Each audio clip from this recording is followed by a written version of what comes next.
یہ تمہیں کہیں کا نہیں چھوڑے گا۔ پوری رات فون پر لمبی گفتگو کریں گے، پورا دن واٹس ایپ فیس بک پر چیٹنگ آن ہے، دل والے امیجز سینڈ کیے جا رہے ہیں، رومانٹک سٹیٹس لگائے جا رہے ہیں، اور معاملات صرف یہاں تک محدود نہیں، باقاعدہ ملاقاتیں کی جا رہی ہیں، پارکس اور ریسٹورنٹ بھرے پڑے ہیں، ہاتھوں میں ہاتھ پکڑے جا رہے ہیں، نظروں سے نظریں ملائی جا رہی ہیں، تحفے تحائف دیے جا رہے ہیں، ایک دوسرے سے پیار کی قسمیں اور وعدے کیے جا رہے ہیں۔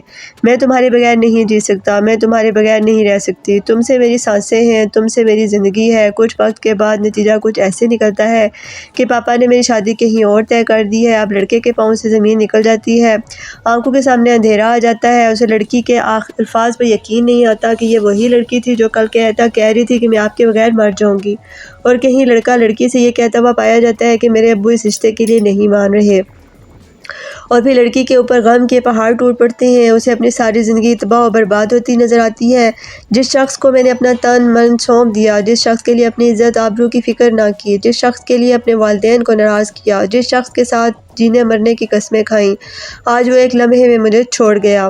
ایسے کیسے سے ہمارا معاشرہ بھرا پڑا ہے، ہر دوسرے گھر میں عاشق بیٹھے ہیں، میں فلاں سے محبت کرتا ہوں، میں فلاں سے پیار کرتی ہوں۔ جب ان کی محبت، ان کا عشق ناکام ہو جاتا ہے تو کچھ وقت تک دیوداس بنے گھومتے ہیں، اور فلاں نے مجھے دھوکہ دیا، فلاں نے میرے ساتھ غلط کیا، فلاں نے میری زندگی خراب کی، فلاں نے میری عزت خراب کی۔ یہ سب مرد ایک جیسے ہوتے ہیں، عورت میں کبھی وفا نہیں ملے گی، یہ چند مخصوص جملے ناکام عاشق کی زبان پر ہوتے ہیں۔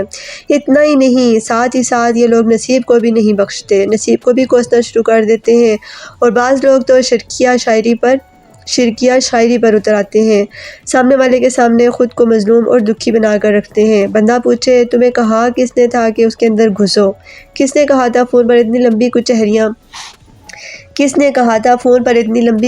لگاؤ، کس نے کہا تھا پیار کی قسمیں کھاؤ، وعدے کرو، کس نے کہا تھا ملاقاتیں کرو؟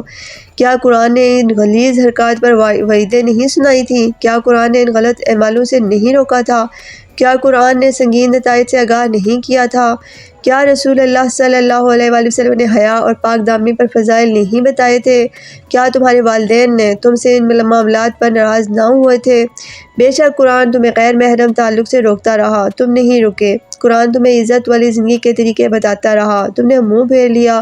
قرآن نے تمہیں حیا والی زندگی کے فضائل بتائے، تم نے پسے پشت ڈال دیے۔ رسول اللہ صلی اللہ علیہ وآلہ وسلم نے فرمان سنائے، تم نے نہیں سنے۔ والدین چیخ چیخ کر ہلکان ہو گئے، تم نے ایک نہ مانی۔ سینکڑوں واقعات تمہارے سامنے رونما ہوئے، تم نے سبق نہ سیکھا۔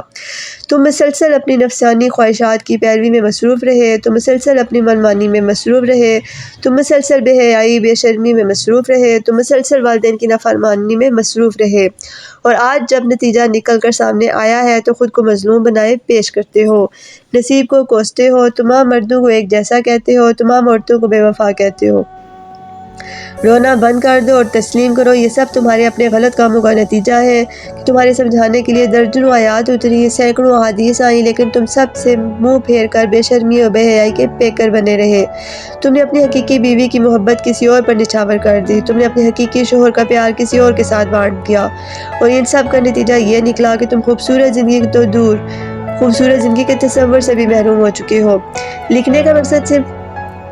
بتانے کا مقصد صرف اتنا ہے کہ عقل مند شخص وہ ہے جو اپنی عزت، اپنی حیا، اپنی پاک دامنی، اپنی محبت، اپنا پیار اپنے نکاح والے ساتھی کے لیے بچا کر رکھے۔ یہ غیر محرم سے تعلق 100% دنیا و آخرت کی تباہی ہے۔ اگر عاشق شادی میں ناکامیاب ہو بھی جاتے ہیں تو شادی کے بعد بے پناہ مسائل کا سامنا اس بنا پر ہوتا ہے۔ شادی سے پہلے دونوں رابطے اور ملاقاتیں کر چکے ہیں، وہ برکت ہی ختم ہو جاتی ہے۔ کورٹ میں جا کر دیکھیں تو 75% طلاق کے کیسز عشقیہ جوڑوں کے موجود ہیں۔ شادی ہمیشہ ان لوگوں کی کامیاب ہوتی ہے جو حیا اور شرم والے ہوتے ہیں۔ یہ غیر محرم سے عشق و تعلق تمہیں کہیں کا نہیں چھوڑے گا۔